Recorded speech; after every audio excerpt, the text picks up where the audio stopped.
তার সবচেয়ে আপন ছিল নোয়াখালীর মানুষ, নোয়াখালীর তার পরিবার। নিজের জন্য তিনি দেখেন নাই, আমাদের দিকেও ফিরে তাকান নাই। তিনি সব সময় নোয়াখালীর জন্য। নোয়াখালী ৫ আসনে ধানের শীর্ষ প্রতীকের প্রার্থী কলাগাছ দিলে কলাগাছ নির্বাচিত হবে না। সাধারণ মানুষ প্রতীকের পাশাপাশি যোগ্যতা এবং যোগ্য ব্যক্তিকে ভোট দিতে চায়, এমনটি মন্তব্য করেছেন নোয়াখালী ৫ আসনের ধানের শীর্ষ প্রতীক মনোনয়ন প্রত্যাশী হাসনা জসিমউদ্দিন মওদুদ। হাসনা জসিমউদ্দিন মওদুদ বিএনপির প্রয়াত নেতা মরহুম ব্যারিস্টার মওদুদ আহমেদের সহধর্মিণী। ২৫শে অক্টোবর শনিবার দুপুর ১২টার দিকে নোয়াখালীর কোম্পানিগঞ্জ সিরাজপুর মওদুদ আহমেদের নিজ বাড়িতে সাংবাদিকদের দেওয়া সাক্ষাৎকারে এই মন্তব্য করেন তিনি। এ সময় তিনি আরও বলেন, আওয়ামী লীগ এখনও রয়েছে, কখনো কারোর ছায়ায়, কখনো গোপনে, কখনো ওপেনলি। এম.এ. রহিমের তথ্যচিত্রে দেখুন বিস্তারিত। আজকে আমি নোয়াখালীতে এসেছি। আমাদের এই এলাকা নোয়াখালী ৫-এর আমি একজন অত্যন্ত আশাবাদী একজন প্রার্থী। এইখানে দীর্ঘ ১৭ বছর আমি এখানে কাজ করেছি আমার স্বামী মওদুদ আহমেদের সঙ্গে।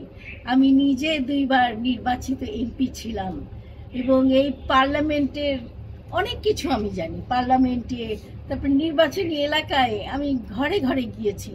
এখনো বোধহয় কেন্দ্র কিছু চেঞ্জ হয়েছে, কিন্তু তাছাড়া সবই তো আমার জানা। এবং আপনারা জানেন, দীর্ঘ ১৭ বছরের অনেক বেশি, ২২ বছর ধরে মওদুদ সাহেব আপনাদের এই এলাকায় আপনাদের প্রতিনিধিত্ব করেছেন এবং আমিও মওদুদ সাহেবের একজন সেবক হিসাবে, সাথী হিসাবে সব কিছুই প্রত্যক্ষ করেছি। এবং উনি এত ভালোবাসতেন নোয়াখালী যে বলার না। তিনি তার সবচেয়ে আপন ছিল নোয়াখালীর মানুষ, নোয়াখালীর তার পরিবার। নিজের জন্য তিনি দেখেন নাই, আমাদের দিকেও ফিরে তাকান নাই। তিনি সব সময় নোয়াখালীর জন্য সবকিছু করেছেন। তো তার বর্তমানে তাকে না পেয়ে আমি তার লাশের সামনে আমি শপথ করেছিলাম আমি তার অসম্পূর্ণ কাজগুলি করব। আমি তার দেওয়া সব শিক্ষা এই এলাকায় আমার মানুষের জন্য, জনগণের জন্য আমি কাজে লাগাবো এবং সেটাই আমি চেষ্টা করেছি। আমি জানি না কতটুকু পেরেছি। এটাই আমার আজকে আমার একটা বক্তব্য, সেটা হলো। এবং শহীদ জিয়ার সঙ্গে আমিও ছিলাম, আমিও তার পাশে ছিলাম। তিনি যখন এসেছিলেন তখন থেকেই তার যে আকর্ষণ আমি সেটা নিজে দেখেছি, তার যে কাজ আমি নিজে দেখেছি এবং তার কথায় অনুপ্রাণিত হয়ে আমি নোয়াখালীতে খাল খনন করেছি। প্রথমে মওদুদ সাহেব বলেছিলেন যে তুমি কিছু করবে না যেটা শেষ করতে পারবে না, কিন্তু এই খাল খননে আমার এই যে সহকর্মী তুমিও ছিলা, আমাদের তোহা ভাই। এখন যেই ব্যক্তির হাত ধরে মওদুদ সাহেব রাজনীতিতে এসেছেন নোয়াখালীতে, প্রথমেই তো জিয়াউর রহমান তাকে ডেপুটি প্রাইম মিনিস্টার করেছিলেন, সেই কত আগের থেকে। শুধু মন্ত্রী না, তার হাত ধরে মওদুদ সাহেব যখন এই যে বাংলাদেশে যখন আমার শহীদ প্রেসিডেন্ট জিয়া যখন এখানে আসলেন,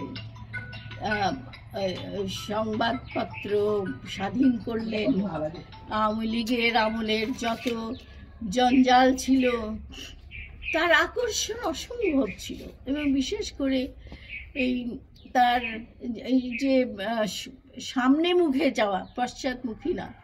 এবং তিনি সেই সব কিছু আমরা চোখে দেখেছি, আমি চোখে দেখেছি। এবং আমার শুধুমাত্র নোয়াখালী, আমি সারা বাংলাদেশে রাজনীতি করি না, আপনারা আমাকে কোথাও ঢাকা শহরে দেখেন নাই। আমি নোয়াখালীর রাজনীতি করি, নোয়াখালী ৫-এর রাজনীতি করি। আমি এই শহীদ জিয়ার সময়ের মূল্যবোধ ধরে রাখতে চাই।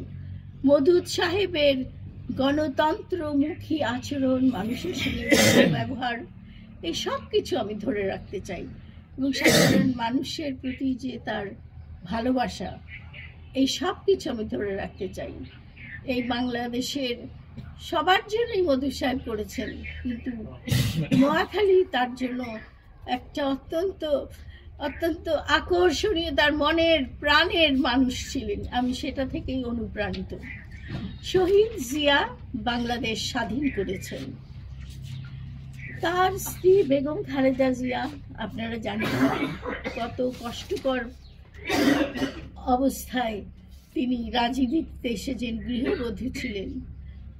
তিনি তার নিজ কৌশলে, ক্ষমতায় এবং শহীদ জিয়ার সঙ্গে তার যে তিনি যে অবলোকন করেছিলেন ছায়ার মতো সঙ্গী হিসাবে, এই সব কিছু করে তিনি গণতন্ত্র প্রতিষ্ঠায় ছিলেন অটল। তাকে গণতন্ত্রের মা বলা হয়। তিনি গণতন্ত্রের প্রতিষ্ঠাতা ছিলেন বাংলাদেশে। তারেক রহমান হলেন আরেক ধাপ এগিয়ে। তিনি এখন নতুন বাংলাদেশের রাষ্ট্র পরিচালনা এবং নতুন বাংলাদেশের যেই হওয়া উচিত, একটা কল্যাণমুখী রাষ্ট্র, একটা গণতন্ত্রমুখী রাষ্ট্র এবং একটা ন্যায় বিচারের রাষ্ট্র, যেখানে অন্যায় থাকবে না, যেখানে আইনের শাসন থাকবে, একটা টল লিস্ট অবশ্যই। কিন্তু আমাদের সামনে তো গোল থাকতে হবে। আমরা কি করব? ক্ষমতায় আসলে তো হবে না।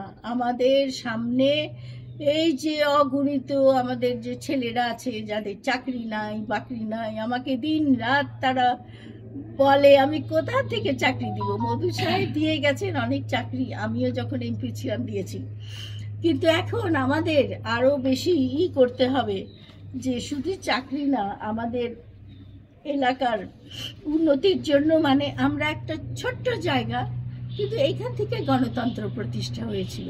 বেগম জিয়া নোয়াখালীর মেয়ে, উনি এখান থেকে গণতন্ত্রের যাত্রা শুরু করেছিলেন। এই যাত্রায় আমরা সবাই, আপনারা সবাই শরিক ছিলেন। তারেক জিয়ার চমক হলো যে তিনি সামনের দিকে তাকিয়ে আছেন। আগামীতে এই দেশে, নতুন বাংলাদেশে কি হবে সেটা হলো রাষ্ট্র মেরামতের ৩১ দফা। বেগম জিয়ার ছিলেন ২১ দফা, তাই না? বেগম জিয়ার ছিলেন ২১ দফা,